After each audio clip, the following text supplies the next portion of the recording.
Dear students, welcome back to my YouTube channel Learn Excellent. This is Hemonto. ছাত্ৰ-ছাত্ৰীসকল, আজি আমি তোমালোকৰ পাঠ্যপুথিৰ দ্বিতীয়টো লেসন নেলসন মেণ্ডেলা লং ৱাক টু ফ্ৰীডমৰ শেষ অংশটো আলোচনা কৰিম। যিসকল ছাত্ৰ-ছাত্ৰী প্ৰথমবাৰৰ বাবে এই ভিডিঅটো চাইছে, ডেসক্ৰিপচনত ইয়াৰ আগৰ পাৰ্ট দুটাৰ লিংক দিয়া আছে আৰু লগতে মোৰ চেনেলটো সাবস্ক্ৰাইব কৰিবা বুলি আশা ৰাখিলো। আৰু লাইক comment আৰু তোমালোকৰ বন্ধু বান্ধৱীলৈ share কৰিবা।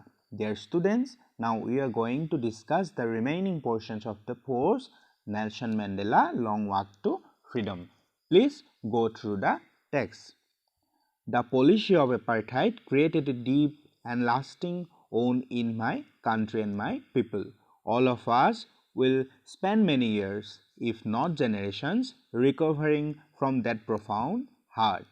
But the decades of oppression and brutality had another unintended effect, and that was that it had produced the Oliver Tambos, the Walter Sissulas, the Sif Lutulis, the Yusuf Dados, the Bram Fishers, the Robert Sobukwe's of our time, men of such extraordinary courage, wisdom, and generosity that their like may never be known again.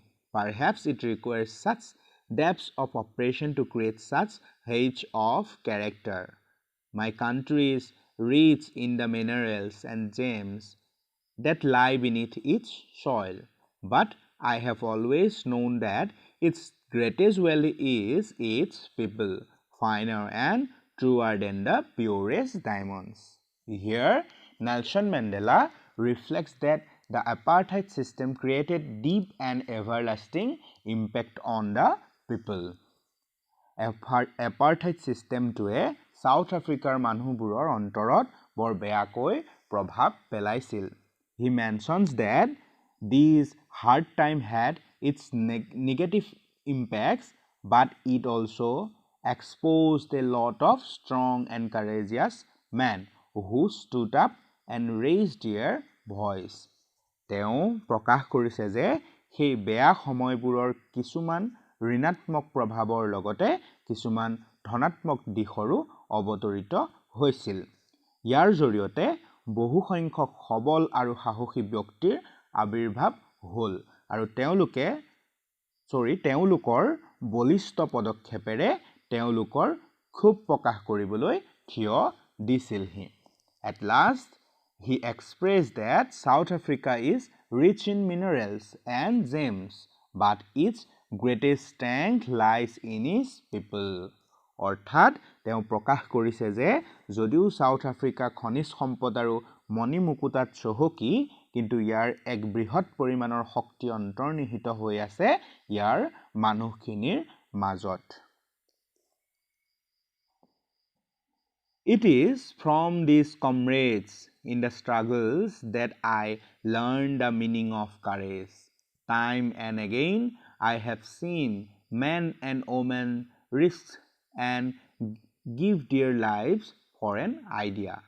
I have seen men stand up to attacks and torture without breaking, showing a strength and resilience that defies the imagination.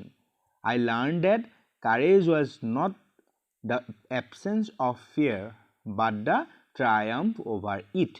The brave man is not he who does not feel afraid, but he who conquers that fear. Nelson Mandela gained his strength to stand against the wrong from all the great nationalists.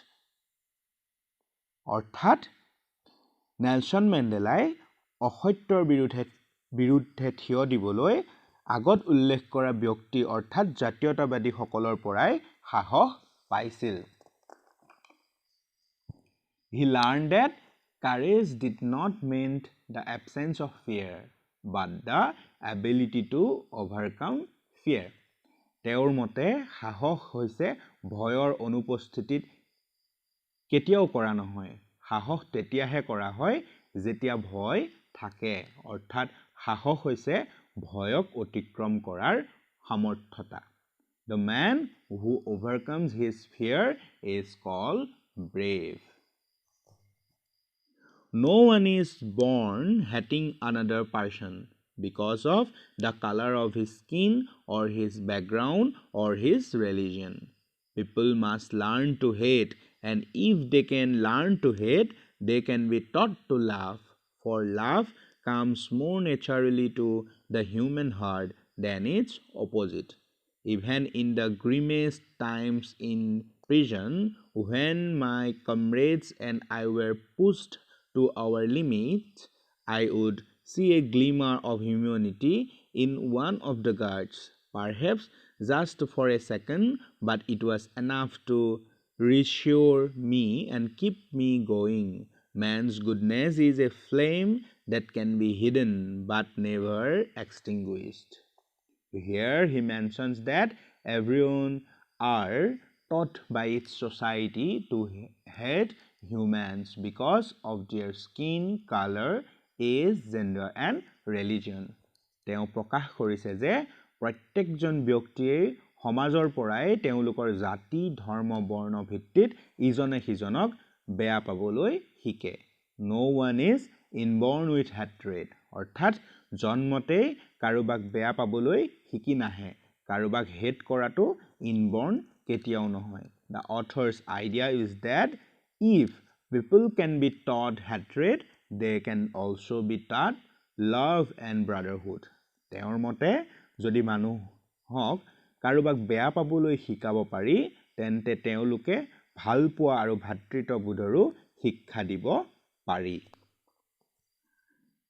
In life, every man has twin obligations to his family, to his parents, to his wife and children, and he has an obligation to his people, his community, his country. In a civil and a human society, each man is able to fulfill those obligations according to his own inclinations and abilities, but in a country like South Africa, it was almost impossible for a man of my birth and color to fulfill both those obligations. In South Africa, a man of color who attempted to live as a human being was punished and isolated. In South Africa, a man who tried to fulfill his duty to his people was inevitably ripped from his family and his home and was forced to live a life apart, a twilight existence of scarcity and rebellion. I did not in the beginning choose to place my people above my family, but in attempting to serve my people, I found that I was prevented from fulfilling my obligation as a son, a brother, a father, and a husband. According to the author, every human being has its responsibility towards the family and as well as the society. Nelson মেণ্ডেলাৰ মতে প্ৰত্যেকজন ব্যক্তিৰে নিজৰ পৰিয়াল আৰু সমাজৰ প্ৰতি দায়বদ্ধতা আছে. Generally, under normal circumstances, a person can maintain the balance between the two. But in countries like South Africa, it was never so easy. সাধাৰণতে এটা সাধাৰণ পৰিৱেশত প্ৰত্যেকজন ব্যক্তিয়ে এই অব্লাইজেশ্যন অৰ্থাৎ নিয়মখিনি বৰ্তাই ৰাখে, কিন্তু সাউথ আফ্ৰিকাৰ দৰে দেশবোৰৰ এয়া কৰাটো সম্ভৱ নহয়. When a person of black colored would come up for his society, he would be arrested and taken away from his family. তেওঁ প্ৰকাশ কৰিছে যে যদি ক'লা বৰ্ণৰ এজন ব্যক্তিয়ে নিজৰ সমাজৰ বাবে ওলাই আহে, তেতিয়া তেওঁক এৰেষ্ট কৰা হয় আৰু পৰিয়ালৰ পৰা পৃথক কৰি দিয়া হয়. Therefore, it was impossible to them for maintaining the mentioned obligations. I was not born with a hunger to be free. I was born free in every way that I could know. Free to run in the fields near my mother's hut, free to swim in the clear stream that ran through my village, free to roast mealies under the stars and ride the broad backs of slow-moving bulls. As long as I obeyed my father and abided by the customs of my tribe, I was not troubled by the laws of man or God. It was only when I began to learn that my boyhood freedom was an illusion, when I discovered as a young man that my freedom had already been taken from me, that I began to hunger for it. At first, as a student, I wanted freedom only for myself. The transitory freedoms of being able to stay out at night, read what I pleased, and go where I chose. Later, as a young man in Johannesburg, I yearned for the basic and honorable freedoms of achieving my potential, of earning my keep, of marrying and having a family, the freedom not to be obstructed in a lawful life. In these two paragraphs, he explains the meaning of freedom for childhood and adulthood. এই paragraph দুটাত তেওঁ শিশুকাল আৰু প্ৰাপ্তবয়স্ক কালৰ বাবে স্বাধীনতানো কি সেয়া পৃথকে পৃথকে বিশ্লেষণ কৰিছে. The author didn't have the plan to stand against the apartheid system early in life. অৰ্থাৎ নেলছন মেণ্ডেলাই সৰুতেই apartheid systemৰ বিৰোধিতা কৰা নাছিল. He only had to follow the rules and regulations set up by his father. সেই সময়ত তেওঁৰ পিতৃয়ে বান্ধি দিয়া কিছুমান অনুশাসনহে তেওঁ মানি চলিছিল, যিবোৰ সৰ্বসাধাৰণৰ ল'ৰা-ছোৱালীৰ ক্ষেত্ৰতো প্ৰযোজ্য হয়. As soon as he grew up and began to learn the facts, how people are treated, and he decided to stand against it. আৰু ডাঙৰ হৈ অহাৰ লগে লগে তেওঁ সেই মানুহবোৰৰ ওপৰত কৰা অত্যাচাৰৰ কাৰণ সম্পৰ্কে বিচাৰ কৰিলে আৰু ইয়াৰ বিপক্ষে থিয় দিবলৈ ডিসাইড কৰিলে.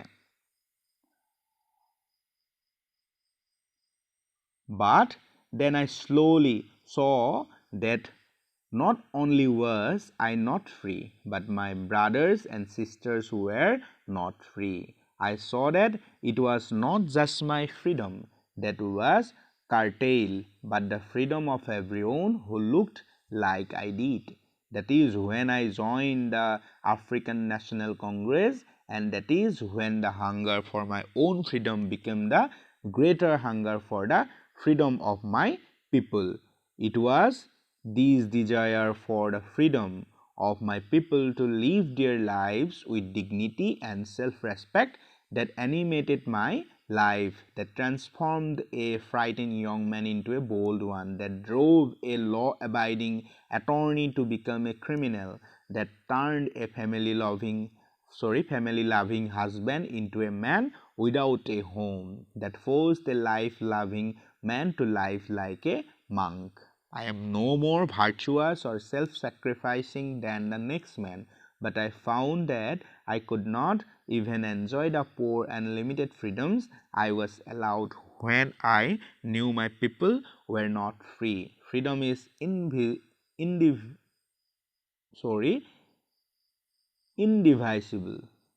Freedom is indivisible. The chain on any one of my people were the chains on all of them. The chains on all of my people were the chains on me. Here he mentions that he joined the African National Congress for the reason that when he realized it is not only him whose basic rights were snatched away, but of all those who looked like him.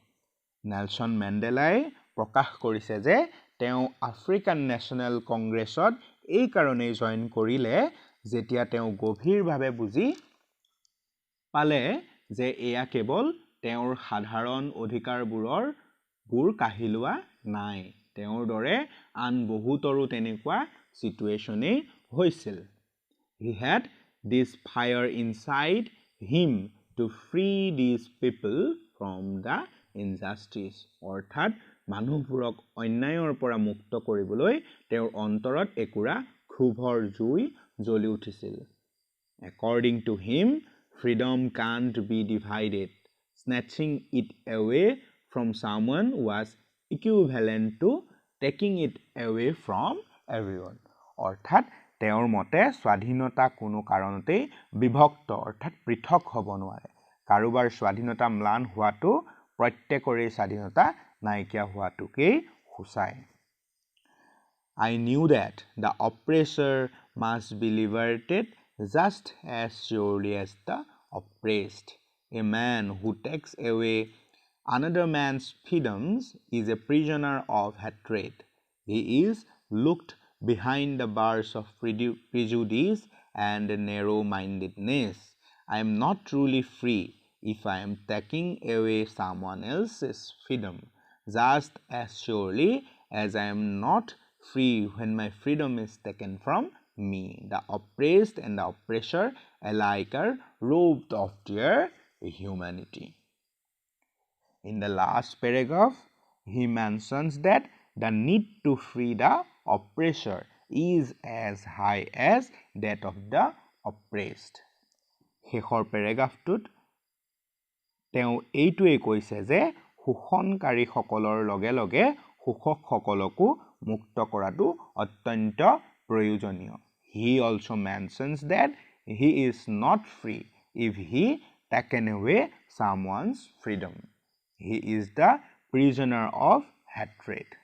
তেওঁ কৈছে যে যদি তেওঁ কাৰোবাৰ স্বাধীনতা কাঢ়ি লৈছে তেওঁ স্বাধীন কেতিয়াও নহয়. তেওঁ হৈছে ঘৃণাৰ কাৰাবন্দী. ছাত্ৰ ছাত্ৰীসকল এয়া আছিল নেলছন মেণ্ডেলা লং ৱাক টু ফ্ৰীডমৰ বিশ্লেষণটি. আশা কৰোঁ তোমালোকে সকলোৱে বুজি পালা. ভিডিঅ'টিৰ পৰা অলপ হ'লেও যদি তোমালোক উপকৃত হ'লা তেন্তে আকৌ কৈছোঁ মোৰ চেনেলটো ছাবস্ক্ৰাইব কৰিবা আৰু তোমাৰ বন্ধু বান্ধৱীলৈ শ্বেয়াৰ কৰিবলৈ নাপাহৰিবা. জয় আই অসম.